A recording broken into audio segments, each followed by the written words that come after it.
Friends, ഈ ലോകത്തിൽ ദുരിതങ്ങൾ എന്തുകൊണ്ട്? ആരാണ് അതിന് ഉത്തരവാദി എന്നീ ചോദ്യത്തിന് ബൈബിൾ എന്താണ് കാണിച്ചു തരുന്നത് എന്ന അന്വേഷണത്തിന്റെ രണ്ടാം ഭാഗമാണ് ഈ വീഡിയോയിൽ.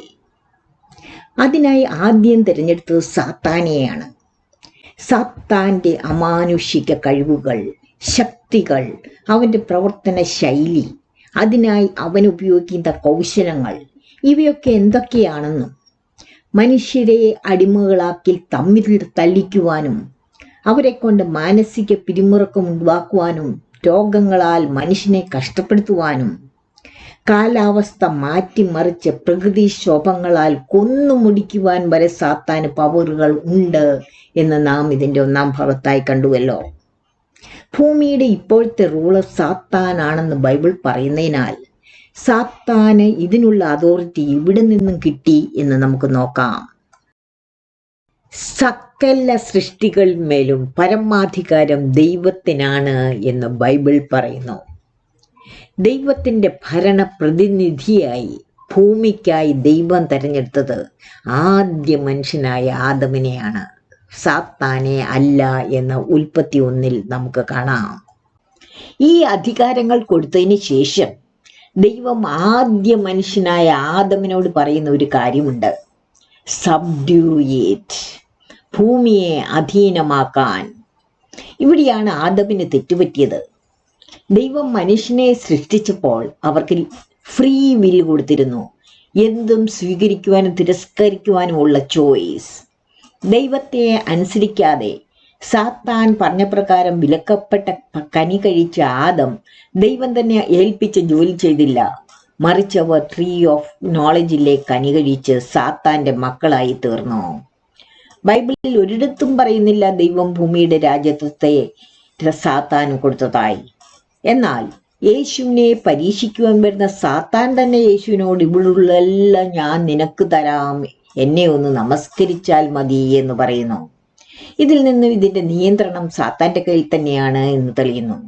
ശക്തനായ സാത്താനെ സ്വീകരിച്ചതോടെ സാത്താൻ അതും കൂടി മനുഷ്യനിൽ നിന്നും കവർന്നെടുത്തതാകാം. ബൈബിൾ ഊന്നി പറയുന്ന ഒരു കാര്യമുണ്ട്: ദൈവത്തിനാണ് പരമാധികാരം.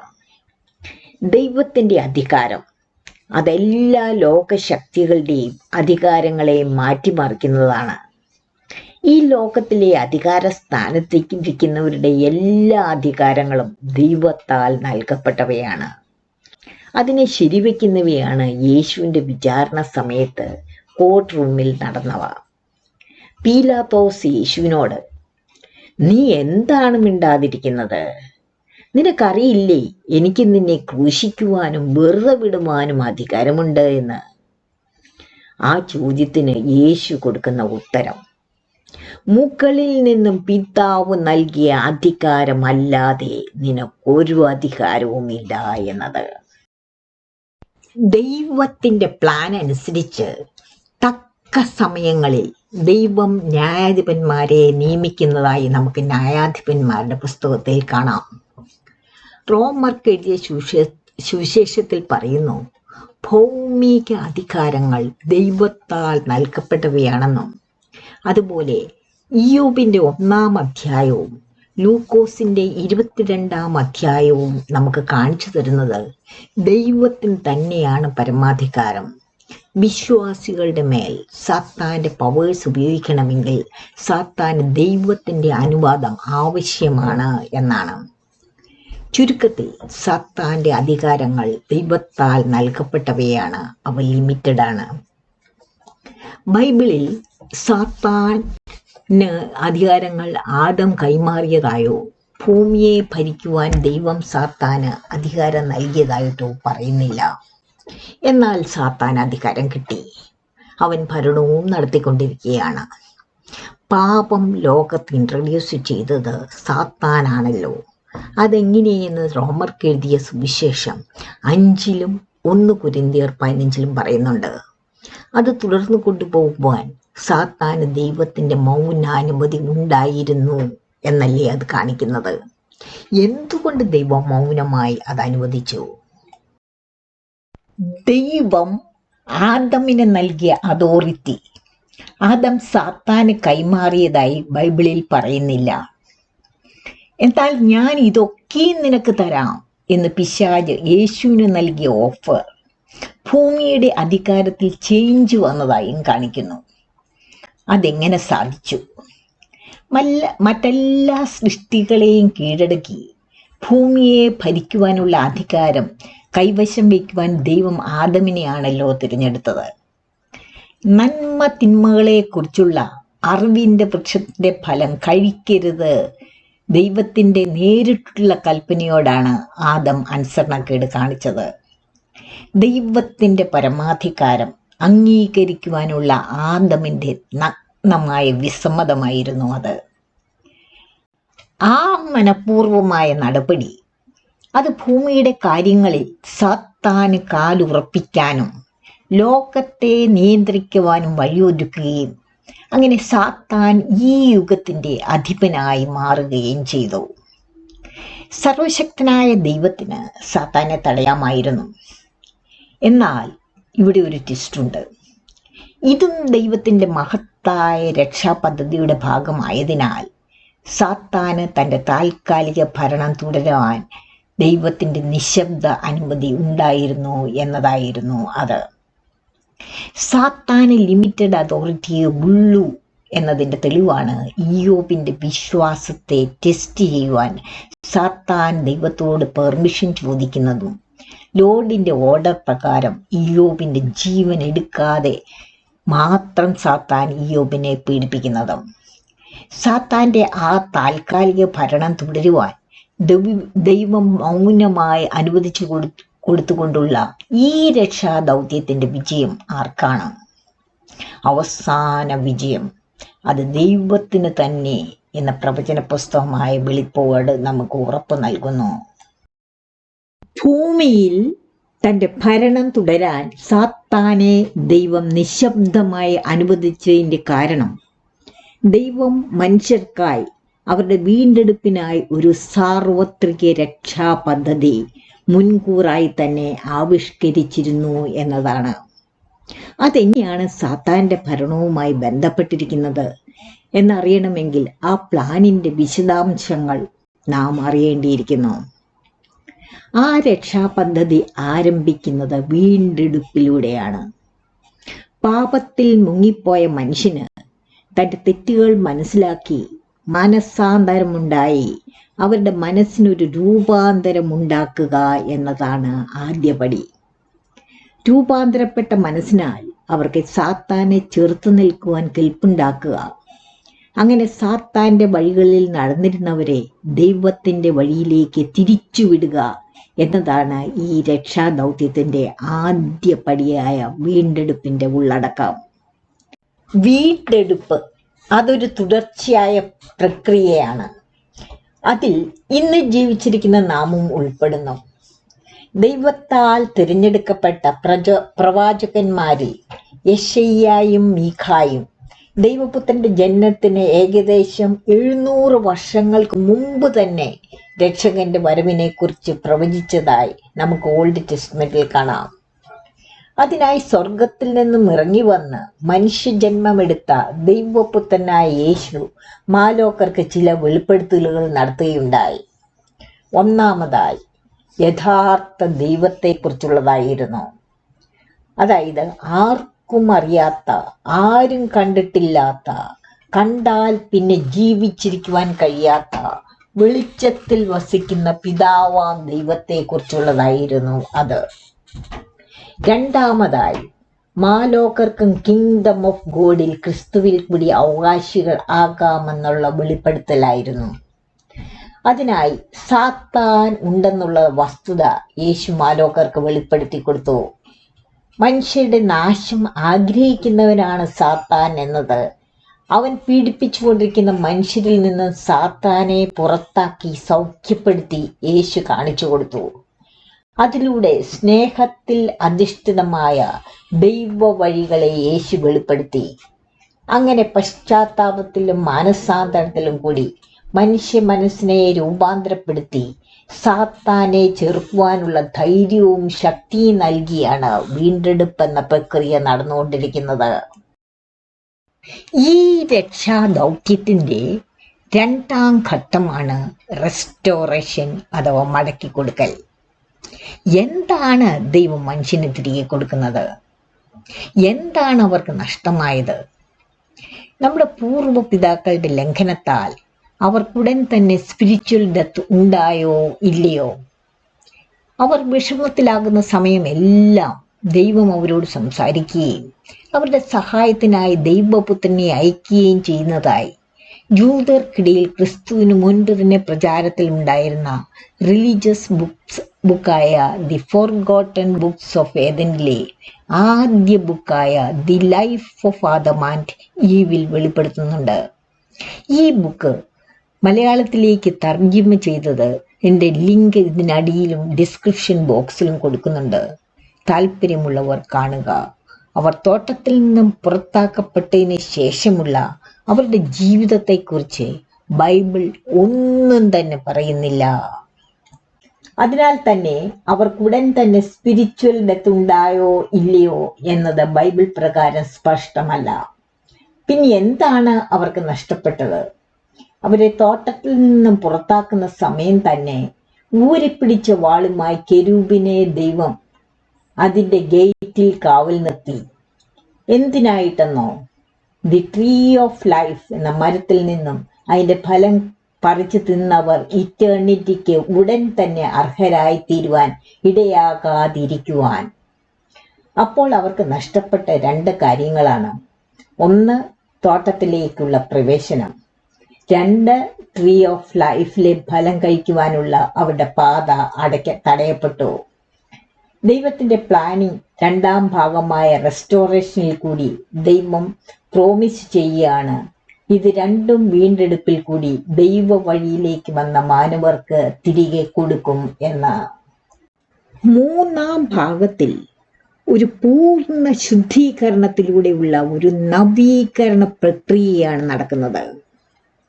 അതിൽ ഭൂമി മാത്രമല്ല, സ്വർഗവും ഉൾപ്പെടുന്നു. പ്രവചന പുസ്തകമായ വെളിപ്പാടിൽ പറയുന്ന പുതിയ ആകാശവും പുതിയ ഭൂമിയും നവീകരിക്കപ്പെട്ട ഏദൻ തോട്ടവും അതിൽ ട്രീ ഓഫ് ലൈഫും. ഭൂമിയിലെ സാത്താന്റെ ഭരണം തുടർന്നു കൊണ്ടുപോകുവാൻ ദൈവത്തിന്റെ മൗനാനുമതി ഉണ്ടായിരുന്നതിന്റെ രണ്ടാമത്തെ കാരണം മാലോകരോടുള്ള ദൈവത്തിന്റെ കൃപയും കരുണയും സ്നേഹവും ദീർഘക്ഷമയും തന്നെയാണ്. മാനവരക്ഷയ്ക്കായി തന്റെ പുത്രനെ തന്നെ ബലിയായി നൽകുവാൻ ദൈവം മടി കാണിക്കാതിരുന്നത് ദൈവ സ്നേഹത്തെ ഉയർത്തിക്കാണിക്കുന്നതല്ലേ? ദൈവത്തിന്റെ ആഗ്രഹം മാനവർക്കെല്ലാം മാനസാന്തരമുണ്ടായി നിത്യമായ ശിക്ഷയിൽ നിന്നും എല്ലാവരും വിടുതൽ നേടണം എന്നാണ്. അതിനായി അന്ത്യവിധി നീട്ടിക്കൊണ്ടുപോയി മാനസാന്തരത്തിനായി വേണ്ട സമയം മനുഷ്യർക്ക് കൊടുത്ത് ക്ഷമയോടുകൂടി ദൈവം കാത്തിരിക്കുകയാണ് എന്ന് ബൈബിൾ പറയുന്നു. ദൈവത്തിന്റെ കരുണയുടെയും കൃപയുടെയും തെളിവല്ലേ ഇത്? അടുത്തത് പശ്ചാത്താപത്തിനും പരിവർത്തനത്തിനുമായുള്ള ആഹ്വാനം. അന്ത്യവിധിക്കായി ദൈവം നിശ്ചയിച്ച സമയം വരെ നടന്നുകൊണ്ടിരിക്കുന്ന ഒരു പ്രക്രിയയാണ് എന്നത് തന്നെയാണ് മൂന്നാമത്തെ കാരണം. എന്നാണ് ഈ അപ്പോയിന്റഡ് ടൈം? ദൈവത്തിനല്ലാതെ അതാർക്കും പുത്രന് പോലും അറിയില്ല. യേശു അതിനായി ഒരു ഹിന്റ് തരുന്നുണ്ട്. ദൈവരാജ്യത്തെക്കുറിച്ചുള്ള ക്രിസ്തുവിൻ്റെ സുവിശേഷം ലോകമെമ്പാടും അതിൻ്റെ ഓരോ മുക്കിലും മൂലയിലും എത്തുന്നവരെയാണ് ആ അപ്പോയിന്റഡ് ടൈം എന്ന്. നാലാമത്തെ കാരണം, ഈ രക്ഷാ പദ്ധതി ദൈവം തിരഞ്ഞെടുത്ത ഇസ്രായേലിന് മാത്രമുള്ളതല്ല. ഇത് ഭൂലോകർക്ക് മുഴുവനുള്ളതാണ്. രാജ്യ മത ജാതി ഭേദമില്ലാതെ, ജൂതൻ മറ്റുള്ള വിജാതിയർ എന്ന വ്യത്യാസമില്ലാതെ എല്ലാവർക്കും വേണ്ടിയുള്ള ഒരു രക്ഷാ പദ്ധതിയാണിത്. ഇതൊരു ഓഫറാണ് ദൈവരാജ്യത്തിലേക്കുള്ള മുഴുവൻ മാനവരാശിക്കുമുള്ള ക്ഷണനം. സാത്താന്റെ ഭരണത്തിന് ദൈവത്തിന്റെ മൗനാനുമതിയുടെ കാരണങ്ങൾ ഇവയൊക്കെയാണ് എന്ന് ബൈബിൾ പറയുമ്പോൾ ഒരു ചോദ്യം ഉയരുന്നു. സർവശക്തനും സർവവും അറിയുന്നതിനുമായ ദൈവത്തിന് മനുഷ്യരാശിയുടെ രക്ഷ സാത്താന്റെ വിധി നടപ്പിലാക്കിയാലും സാധിക്കുമായിരുന്നു എന്നിരിക്കെ എന്തുകൊണ്ട് ദൈവം സാത്താന് ഭൂമിയെ ഭരിക്കുവാൻ മൗനാനുമതി കൊടുത്ത് മാനവരെ സഫറിങ്ങിലേക്ക് തള്ളിവിട്ടു? ഇതറിയണമെങ്കിൽ സാത്താന്റെ ശിക്ഷാവിധി തൽക്ഷണം തന്നെ നടപ്പിലാക്കിയിരുന്നുവെങ്കിൽ മാലോകർക്ക് എന്ത് സംഭവിക്കുമായിരുന്നു എന്ന് നാം അറിയേണ്ടിയിരിക്കുന്നു. നമുക്കതൊന്ന് നോക്കാം. ഒന്നാമതായി, ദൈവത്തിന്റെ പ്ലാനിന്റെ ഭാഗമായി സ്വർഗത്തിൽ നിന്നും ദൈവപുത്രൻ ഇറങ്ങി വന്നില്ലായിരുന്നുവെങ്കിൽ ഉയർത്തെഴുന്നേൽപ്പെന്ന പ്രതീക്ഷയില്ലാതെ മാലോകർക്ക് മുഴുവനും ഈ ലോകം വെടിയേണ്ടി വരുമായിരുന്നു. നമ്മുടെ ശരീരം നശിക്കുന്നതാണെങ്കിലും സോൾ മരിക്കുന്നില്ല. സോളിന് അവർ ഭൂമിയിൽ ചെയ്തതിനൊക്കെയും ദൈവം മുൻപാകെ കണക്ക് ബോധിപ്പിക്കേണ്ടിയിരിക്കുന്നു. പാപത്തിന്റെ വലയിൽ കുടുങ്ങി പാപത്തിൽ മുങ്ങിപ്പോയതിനാൽ ആദാമിന്റെയും ഹൗവയുടെയും പരമ്പരയ്ക്ക് സ്വയം രക്ഷ നേടുക അസാധ്യമായിരുന്നു. യഥാർത്ഥ ദൈവത്തെ വെളിപ്പെടുത്തിയതും സാത്താനെ പരസ്യപ്പെടുത്തി പാപികളായ മാനവർക്കും സ്വർഗരാജ്യത്തിന് അവകാശികളാകാം എന്നുള്ള സന്ദേശം കൊടുത്തതും സ്വർഗത്തിൽ നിന്ന് ഇറങ്ങി വന്ന ദൈവപുത്രനാണല്ലോ. അതിനായി ദൈവ വഴികളെ കാണിച്ചു കൊടുത്തു അയോഗ്യരായ മനുഷ്യർക്ക് വേണ്ടി സ്വയം യാഗമായി തീർന്ന് മരിച്ച് തൻ്റെ പുനരുത്ഥാനത്തിലൂടെ മരണത്തിന്റെ ശക്തിയെ നിർവീര്യമാക്കി മാലോകർക്കും ഉയർത്തെഴുന്നേറ്റ് സ്വർഗരാജ്യത്തിന് അവകാശികളാക്കാം എന്ന് ക്രിസ്തു കാണിച്ചു കൊടുത്തതും ഈ പ്ലാനിന്റെ ഭാഗമായിട്ടായിരുന്നു. ഇങ്ങനെ ഒരു പ്ലാൻ ഇല്ലാതെ സാത്താന് ദൈവം വിധിച്ച വിധി ഉടൻ തന്നെ നടപ്പിലാക്കിയിരുന്നുവെങ്കിൽ എന്ത് സംഭവിക്കുമായിരുന്നു? ഭൂമിയിൽ സമാധാനം ഉണ്ടാകുമായിരുന്നില്ലേ? പലരും ചോദിക്കുന്ന ഒരു ചോദ്യമാണ്. സാത്താനെ കൊണ്ട് മനുഷ്യനെ കഷ്ടപ്പെടുത്തുന്നത് അപ്പോൾ ദൈവമല്ലേ എന്ന്. എന്നാൽ ദൈവം തൻ്റെ സ്വരൂപത്തിൽ സൃഷ്ടിച്ച ആദമിന് എന്ത് സംഭവിക്കുമായിരുന്നു? അതിനുള്ള ഉത്തരം തന്നെയാണ് സർവജ്ഞനും സർവശക്തനുമായ ദൈവം ഇങ്ങനെ ഒരു പ്ലാൻ തയ്യാറാക്കിയതും സാത്താന്റെ താൽക്കാലികമായ അതോറിറ്റി അനുവദിച്ചു കൊടുത്തതിനും കാരണം. നമുക്കതൊന്ന് കേൾക്കാം. രണ്ടാമത്തെ കാരണം ആദാമിന്റെ വിധി തോട്ടത്തിൽ നിന്നുമുള്ള പുറന്തള്ളലോടെ അവസാനിക്കുമായിരുന്നോ എന്നതാണ്. അധികാരത്തിനായി ദൈവത്തോട് പടവെട്ടാൻ ഇറങ്ങിത്തിരിച്ച് സാത്താന്റെ നേതൃത്വത്തിലുള്ള മാലാഖമാർക്ക് ദൈവം വിധിച്ച വിധി അഗ്നികുണ്ഡത്തിലെ പീഡനമാണ്. അതിനാൽ അവർ തടവിലാക്കപ്പെട്ടിരിക്കുന്നു. സാത്താനും കൂട്ടാളികളും നല്ല മാലാഖമാരായ മിഖായേലിനോടും കൂട്ടരോടും പടവെട്ടി ജയിച്ചില്ല താനുമെന്ന് ബൈബിളിൽ രേഖപ്പെടുത്തിയിരിക്കുന്നു. എന്തിനായാണ് അവർ പടവെട്ടിയത്? ദൈവത്തെ മറിച്ചിട്ട് സാത്താന് ആ സിംഹാസനത്തിന് മുകളിലായി ഒരു സിംഹാസനം സ്ഥാപിക്കുവാൻ, ചുരുക്കത്തിൽ ദൈവത്തെ പോലെ ആയിത്തീരുവാൻ. സാത്താനൊപ്പം കൂടിയവരും മിഖായേൽ മാലാഖയെ പോലുള്ള കെരൂബുകളുടെ സ്ഥാനം മോഹിച്ചിരിക്കാം. ഇവിടെ സാത്താന് മാത്രമല്ല ശിക്ഷ, അതേ ശിക്ഷ അവന്റെ കൂട്ടാളികൾക്കും വിധിച്ചിരിക്കുകയാണ്. ഇനി നമുക്ക് ആദമിന്റെയും ഹവ്വയുടെയും കാര്യമെടുക്കാം. എന്തുകൊണ്ടാണ് ദൈവം അവരെ തോട്ടത്തിൽ നിന്നും പുറത്താക്കിയത്? ഏദൻ തോട്ടത്തിൽ ദൈവത്തെ പോലെ ആകാനുള്ള ആഗ്രഹത്തിൽ ദൈവത്തോടവർ മത്സരിക്കുകയാണ് ഉണ്ടായത്. ദൈവം ആദമിനെ മുൻകൂറായി ആ വൃക്ഷത്തിലെ ഫലം കഴിക്കുന്നതിൽ നിന്നും വിലക്കിയിരുന്നു. അത് കഴിക്കരുത് എന്ന ദൈവത്തിന്റെ ഓർഡർ ദൈവം തന്നെ ഡയറക്റ്റായി ആദമിന് കൊടുക്കുകയായിരുന്നു. അതിനാൽ തന്നെ ആദം അനുസരണക്കേട് കാണിച്ചത് ദൈവത്തിന്റെ പരമാധികാരം അംഗീകരിക്കാനുള്ള ആദമിന്റെ നഗ്നമായ വിസമ്മതമായിരുന്നു. മനഃപൂർവ്വമായി നടത്തിയ ഒരു പ്രവൃത്തിയായിരുന്നു അത്. ഹവ്വായ്ക്ക് ദൈവത്തിൽ നിന്ന് ഡയറക്റ്റായി അങ്ങനെ ഒരു ഓർഡർ കിട്ടിയിരുന്നില്ല. ആദമിൽ നിന്നും അവൾ അറിഞ്ഞിരിക്കാം. എന്നാൽ ഹവ്വ ഒരു പഴവുമായി ആദമിനെ സമീപിക്കുമ്പോൾ അവൻ അതിനെ തടഞ്ഞില്ല. ദൈവത്തെ പോലെ ആക്കാനുള്ള അവന്റെ ആഗ്രഹത്താൽ അവനും അത് കഴിക്കുകയാണ് ഉണ്ടായത്. കുറേ മാലാഖമാർ സാത്താനോടൊപ്പം കൂടി ദൈവത്തോട് മത്സരിച്ചതുപോലെ ആദാമും ഹവ്വയോട് അതിനായി കൂടുകയാണ് ഉണ്ടായത്. ഹവ്വയോ ആ പഴം കഴിച്ച് സാത്താന്റെ പങ്കാളിയായതുപോലെ ആദാമും അവന്റെ പങ്കാളിയായി തീർന്നു. ഇവിടെ സ്വർഗത്തിൽ കുറെ മാലാഖമാർ സാത്താന്റെ പങ്കാളികളായി തീർന്ന പോലെ ആദാമും ഹവ്വായും സാത്താന്റെ പങ്കാളിയായി തീരുകയും ചെയ്തു. അതിനുള്ള കാരണവും ഒന്നു തന്നെയായിരുന്നു, ദൈവത്തെ പോലെ ആകുവാനുള്ള അവരുടെ ആഗ്രഹം. ദൈവം സാത്താന് മാത്രമല്ല അവന്റെ കൂട്ടാളികൾക്കും അതേ ശിക്ഷയാണ് വിധിച്ചത്. അഗ്നിയുടെയും സൾഫറിന്റെയും തടാകത്തിലെ പീഡനത്തിന്റെ ശാശ്വത ശിക്ഷ. അപ്പോൾ പിന്നെ അതേ കുറ്റങ്ങൾ ചെയ്ത ആദാമും ഹവ്വയും അതേ ശിക്ഷയ്ക്ക് അർഹരല്ലേ? രണ്ടു കൂട്ടരും മനഃപൂർവ്വം പ്രവർത്തിക്കുകയും തങ്ങളുടെ മേലുള്ള ദൈവത്തിന്റെ പരമാധികാരത്തെയും അധികാരത്തെയും നിരാകരിക്കുകയും ചെയ്തവരാണ്.